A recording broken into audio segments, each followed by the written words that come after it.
Сегодня, 25 декабря, в Национальной школе-лицее инновационных технологий имени Айдархана Молдокулова одновременно торжественный и исторический день, потому что его здание, возведенное еще в 80-х годах, наконец-то прошло капитальный ремонт.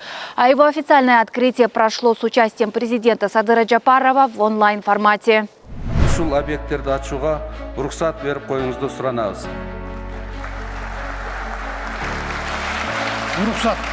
Ruhsat açabilir.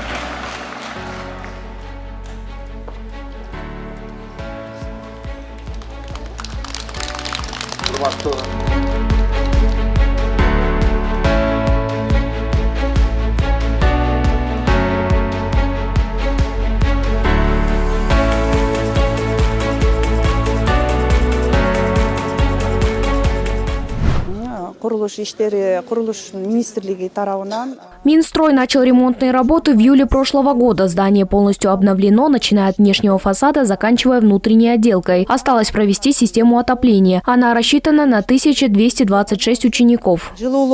Для капитального ремонта Национальной школы-лицея из госбюджета было выделено 185 миллионов сомов. Обновленное здание вызвало особую радость среди учеников. Они поделились, что в коридорах и кабинетах стало просторнее и уютнее. Я помню школу, получается, с 1 класса. Тут все было хорошо, но после ремонта тоже все обновилось. Все поменялось в лучшую сторону. Для нас это радостное событие. Мы счастливы видеть школу обновленной и красивой. Огромное спасибо всем, кто вложил труд и заботу в капитальный ремонт. Нам очень приятно учиться в таких комфортных условиях. Школа стала намного уютнее. Мы всегда любили свою школу, а теперь полюбили ее еще больше.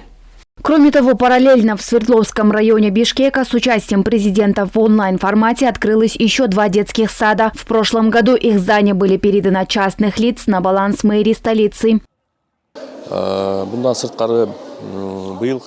В этом году в нашем районе открыты 2 школы и 3 детских сада. 2 из детсадов когда-то перешли частным лицам, но в прошлом году ГКМБ вернул их в муниципальную собственность. В следующем году в Свердловском районе планируется открыть еще 11 соцобъектов. Отметим, что сегодня, 25 декабря, президент по всей республике открыл 67 соцобъектов в онлайн-формате. Из них 28 школ, 25 детсадов, 7 объектов здравоохранения, 1 культуры и 5 спортобъектов. Аймерим Назарова, Мейримбек Чусупекулу, ЛТР, Бишкек.